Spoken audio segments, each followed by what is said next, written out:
To know the true Nantucket, you have to know its history, and that, of course, means whales. But more on that later. It's ladies first in a tour celebrating some remarkable women who left their mark on this storied island. They managed their households, they were in control of their finances.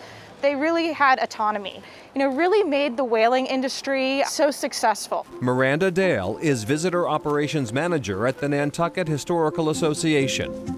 First stop, the imposing Greek Revival Nantucket Athenaeum. Here, the story of Anna Gardner comes to life. When she was 6 years old, her family hid an enslaved man named Arthur Cooper in their home. And this really inspired Anna. She was the sole teacher for the African school for 50 students, and she helped her students write their petitions to go to the public school. And why it's so significant here is that she helped initiate the Anti-Slavery Convention on the second floor of the Great Athenaeum here in the 1840s, where Frederick Douglass spoke. Crossing the cobblestones on Main Street brings us to the Pacific National Bank. Why Pacific? Because that is where the money was coming from. These whalers were hunting in the South Pacific Seas. In the mid-1800s, the bank manager's family lived on the top floor, a family with one truly remarkable daughter. So Maria Mitchell is one of the most extraordinary Nantucket women. She was brilliant in the arts and sciences, raised in a Quaker family. And her father built an observatory on the roof walk there. And she was looking in her telescope at the age of 29, and she discovered an uncharted comet. She was so bright at such a young age that sea captains came to Maria to set their chronometers, the navigational device, to the South Seas.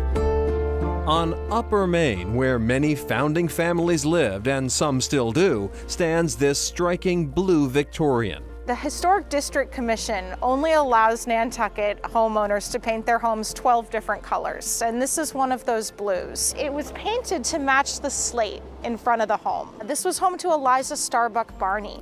She was an abolitionist, a women's rights activist, and she also was an amateur genealogist. And she created the entire database for the Nantucket Historical Association, and it's online right now. Our tour ends at Greater Light, the creation of sisters Hannah and Gertrude Monahan, now belonging to the Historical Association. They were collectors. We called them scavengers with pocketbooks, and they would go to junkyards and auction houses and collect windows and wrought iron. And this is really what they built, their vision. They bequeathed this home under the condition that the NHA would keep the art alive. The garden is open year-round. This history is still alive on Nantucket. That's what makes Nantucket so special. To meet today's remarkable women, look no farther than the waterfront, where Elaine Mooney is terminal manager and Sheila Lucy is harbor master. Her signature pink hat and boots are in response to 25 years spent in a Coast Guard uniform.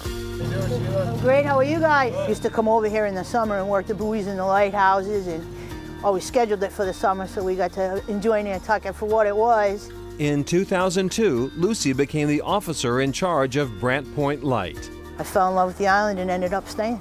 Lucy is an island legend, teacher, friend, and literally a lifesaver. She oversees 82 miles of coastline, 55 lifeguards, 9 beaches. We have all kinds of buildings. We take care of like 6 or 7 buildings. We have lifeguard housing. The town pier, we're working on the floating docks. Buoys, we got to survey the channels. We got to build them. We guard over 200,000 people a summer. I imagine it's difficult to manage all of the different skill levels that you have out here in the summertime. Exactly. We have lots of different skill levels, and we have lots of people that think they have some great skill levels.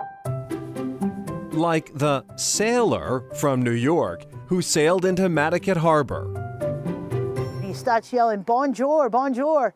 I was like, oh, this doesn't speak English. This is going to be interesting. So I tried hi, and he was like, "Oh, you speak English?" And I was like, "Yes." He goes, "I didn't realize that this many people spoke English in France." I said, "Well, you're not in France. You're in Nantucket." He thinks he made a transatlantic cruise to France. Now is the not-so-quite calm before the storm.